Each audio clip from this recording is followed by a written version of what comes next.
اگر آپ دوسروں پہ انتظار کرو گے تو دوسرے بیڑا غرق کر دیں گے آپ کا. Do not wait for others to make bring the change, you be the change.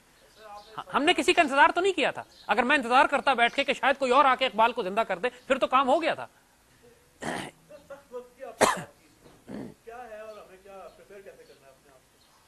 وہ ایک لطیفہ آپ کو سناتے ہیں ہلکا سا, جسٹ لائٹ موڈ میں لانے کے لیے. ایک آدمی نے دوسرے سے سوال کیا کہ تم جنگل میں اکیلے جا رہے ہو, سامنے سے شیر آ جائے گا, تم کیا کرو گے؟ تو کہتے ہیں یار اگر میں جنگل میں اکیلا ہوں اور سامنے سے شیر آ جائے, پھر میں نے کیا کرنا ہے؟ جو کرنا ہے پھر شیر نے کرنا ہے.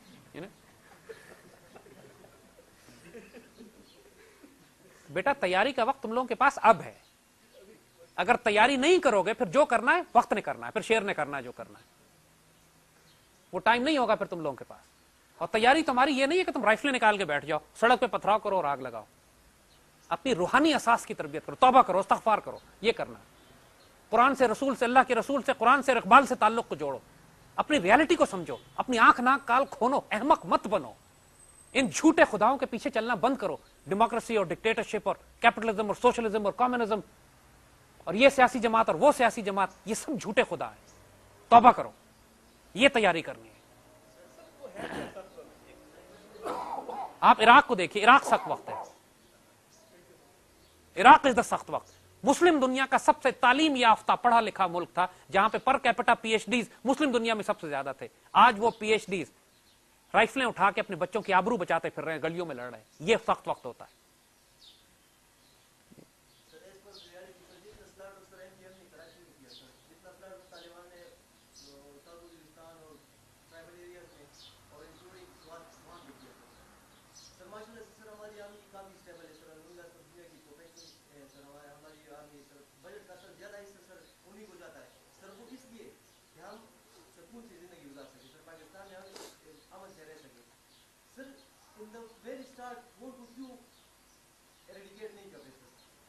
بیٹا دیکھو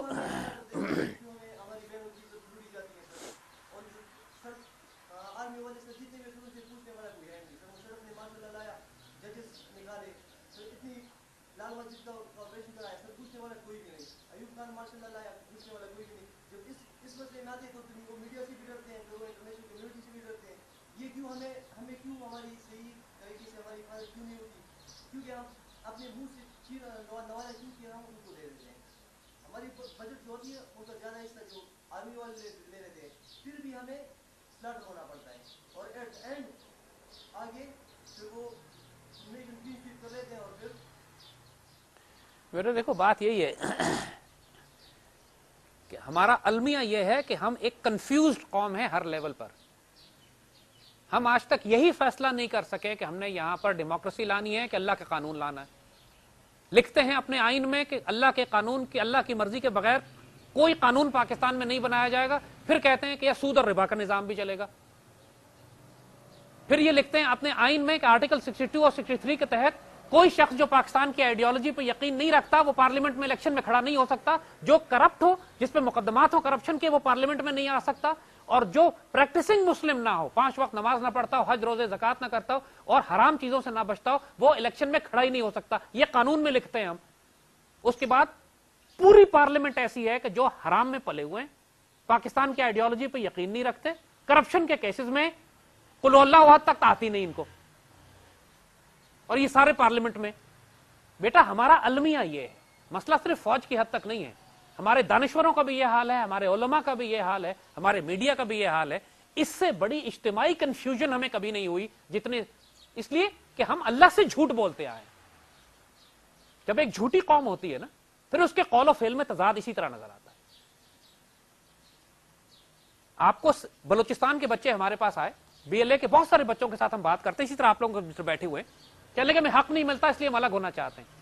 ہم نے بلوچستان کے بچوں سے یہی بات کہی کہ بیٹا یہ تو بڑے ظلم کی بات ہے کہ کفر کے بنائے ہوئے نظام میں تمہیں حق ملا نہیں, انگریز کے بنائے ہوئے نظام میں انصاف نہیں ملا, پھر تم کہتے ہو ہم پاکستان توڑ دیتے ہیں. اس کا آسان طریقہ یہ نہیں ہے کہ تم کہو کہ ہم اللہ کے دین کو نافذ کرتے ہیں, شریعت کو نافذ کرتے ہیں, اور پھر دیکھیں کس پر ظلم ہوتا ہے. نعوذ باللہ کہ اللہ ظلم کرنے والا ہے. اللہ کا دین نافذ نہیں کیا تم نے, اللہ سے جھوٹ بولتے رہے ہم سارے, اللہ سے خیانت و منافقت کرتے رہے, پھر کہتے ہیں حق نہیں ملا لہذا پاکستان توڑ دو. اور اچھی طرح جانتے ہوئے کہ یہ پاکستان اور خاص طور پہ بلوچستان اللہ کے رسول کے حکم کی وجہ سے پاکستان کے ساتھ شامل ہوا ہے. خان آف قلات کا وہ انٹرویو یاد ہے نا آپ لوگوں کو؟ وہ بچے چپ ہو گئے, بالکل بی ایل اے کے بچے تھے, چپ ہو کے بیٹھ گئے, کہنے لگے اس طرح تو ہم سے کسی نے بات ہی نہیں کی آج تک.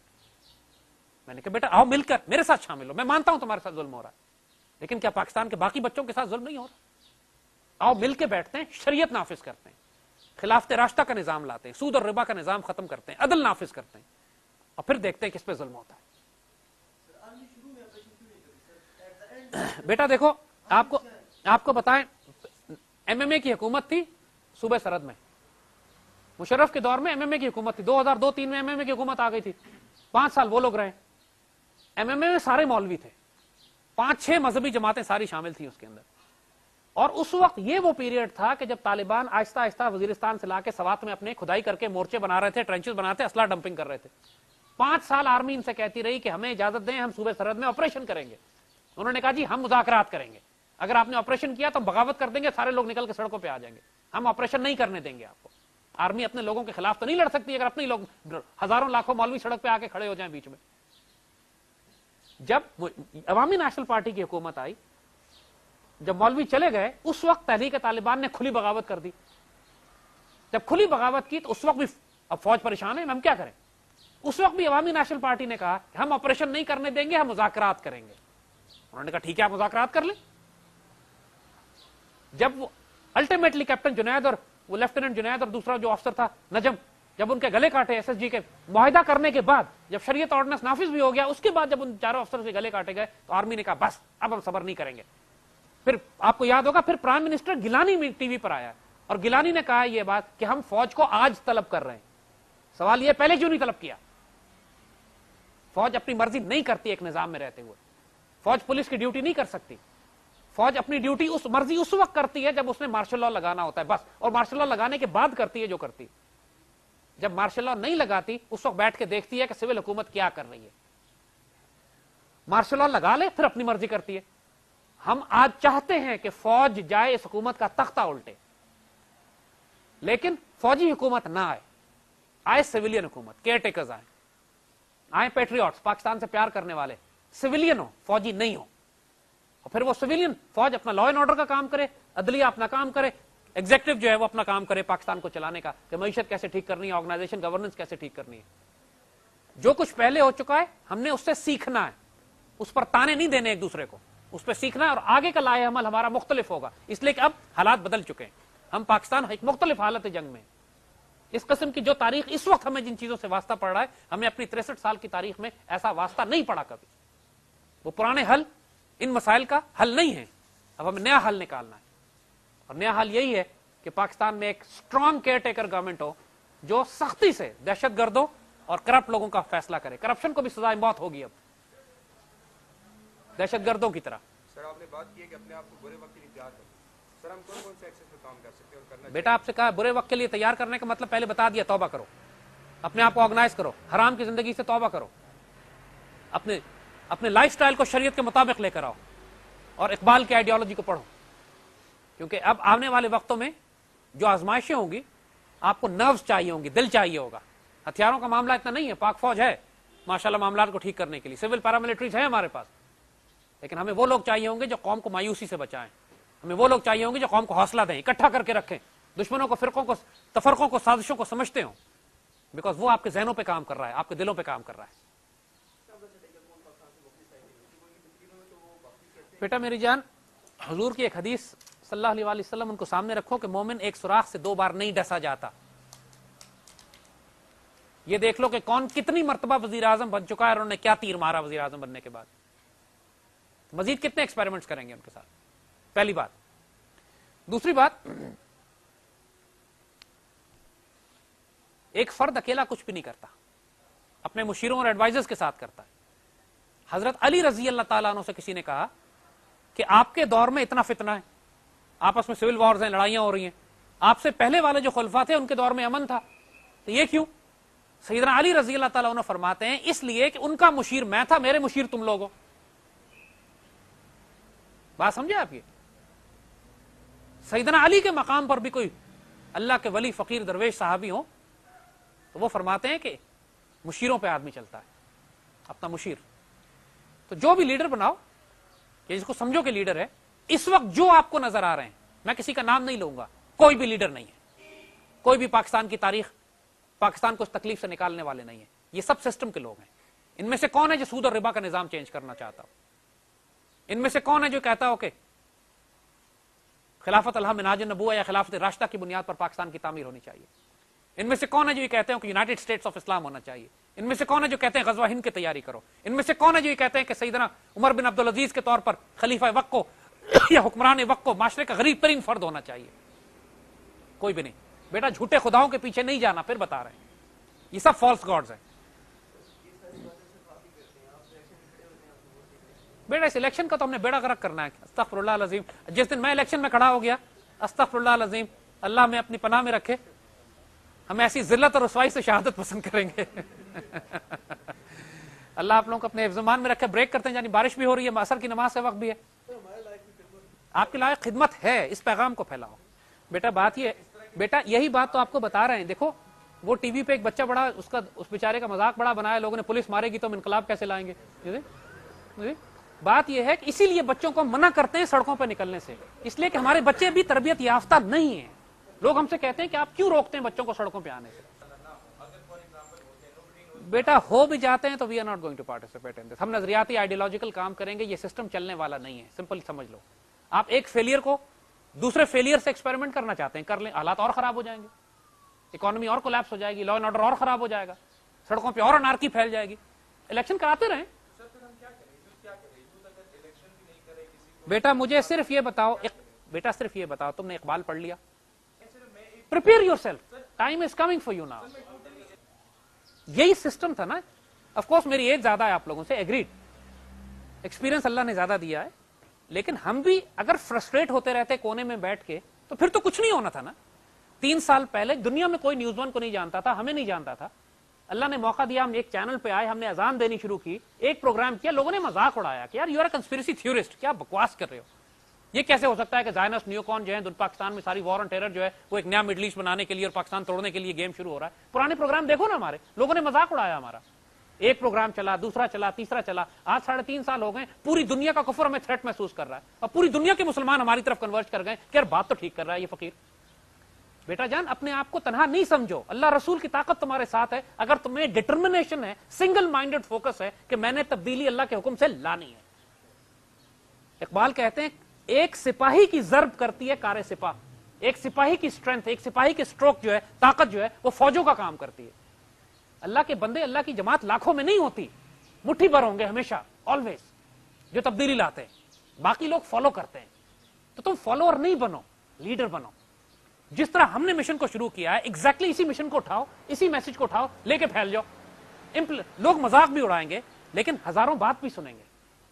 تم نے اس وقت بار بار پوچھتے ہو کیا کرنا ہے، اس پیغام کو نافذ کرو اپنے اوپر اور پھیلاؤ، یہ کام کرنا ہے، اور دیکھو پھر اس کی برکت کیا ہوتی ہے۔ کسان جب بیج پھینکتا ہے نا کھیتوں کے اندر، وہ صرف اس کا کام ہے بیج پھینکنا، زمین تیار کر کے، باقی کام اللہ کا ہے۔ کب بارش برسے گی، کب اس کو زمین اس کو کب نکالے گی، فصل نکل آتی ہے، بیج تو پھینکنا میری جان۔ ابھی تو بیج پھینکنے کا وقت ہے، ابھی تو اس پاکستانی قوم میں ہم بیج پھینک رہے ہیں، فصل نکلے گی۔ امام خمینی ایران والے، ان کو نکال دیا ایران سے باہر بادشاہ نے، تو بادشاہ نے ان سے پوچھا کہ آپ کس فوج کی بات کرتے ہیں، آپ کی فوج کدھر ہے، آپ انقلاب لانے کی بات کرتے تھے، آپ کی فوج کہاں ہے، آپ کے پاس تو 2 آدمی نہیں ہیں، آپ کو تو پکڑ کے میں ایران سے باہر نکال رہا ہوں۔ تو خمینی نے اس وقت جواب دیا شاہ ایران کو کہ میری فوج ماؤں کی گود میں، اور یہی ہوا کہ اس نے 25 سال ملک سے باہر کام کیا، پیغام پھیلاتے گئے پھیلاتے گئے پھیلاتے گئے پھیلاتے گئے۔ 25 سال کے بعد وہ نوجوان جو ماؤں کی گود میں تھے یونیورسٹیز میں پہنچے، انہوں نے پیغام اتنا پھیل چکا تھا صرف نوجوانوں میں نہیں بلکہ پوری مسلح افواج میں۔ ہم سے کوئی پوچھتا ہے آپ کی فوج کہاں ہے، ہم کہتے ہیں ہماری فوج اے لیولز میں، او لیول میں، یونیورسٹیز میں، کالجز میں۔ ہمیں 20 سال کا ایڈوانٹیج ملا ہوا ہے ان سے، ہمیں کام شروع کیا 3 سال ہوئے بیٹا، سال 2 سال رک تو جاؤ، دیکھو تو صحیح، اللہ نے ہمیں زندگی دی، موقع دیا اس کام کو نافذ کرنے کا، دیکھنا تو صحیح کیا ہوتا ہے۔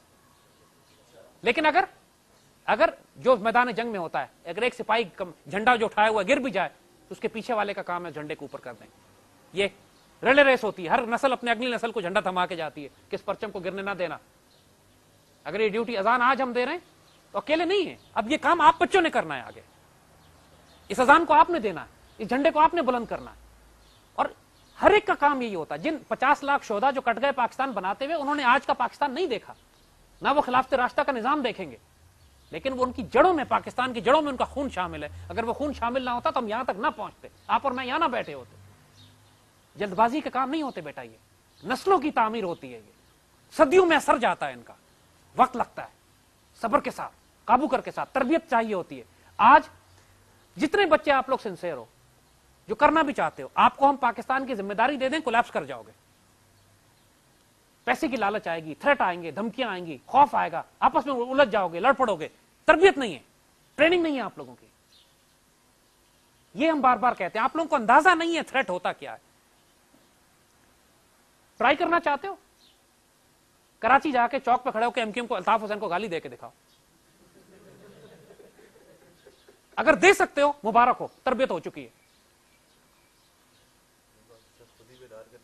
بیٹا. اس کے لیے پھر اقبال کا وہ شعر یاد رکھنا کہ 1000 خوف ہوں لیکن زباں ہو دل کی رفیق. ازل سے رہا ہے یہ قلندروں کا طریق, اگرچہ بت ہے جماعت کی آستینوں میں, مجھے ہے حکم ازاں لا الہ الا اللہ. یہ بیٹا کہنا آسان ہے, یہاں سر کٹ جاتے ہیں پہلی منزل پہ. یہ تربیت ہوتی ہے, اور یہ بڑوں سے ہوتی ہے, بزرگوں سے ہوتی ہے. یہ اس تربیت کے بغیر اللہ تم سے کام نہیں لے گا. اپنے آپ کو تیار کرو. اقبال جس نسل کی تیاری کی بات کرتے ہیں وہ یہ نسل ہے. You have to show the character, you have to show the character کہ اس کو نہ خریدا جا سکے نہ بیچا جا سکے, جو کم از کم قائد اعظم نے دکھایا تھا. پوری دنیا کی دولت ان کے آگے لا کے رکھ دی کہ کام چھوڑ دیں. انہوں نے کہا ایسی کتنے مسلمان. اللہ سلامت رکھے بچوں, صحت تندرستی اور سلامتی میں رہو, خوشیاں دیکھو. انشاءاللہ فکر نہ کرو, اللہ کبھی رسوا نہیں کرے گا تمہیں نہ پاکستان کو, لیکن be on the right side of history. جزاک اللہ خیر.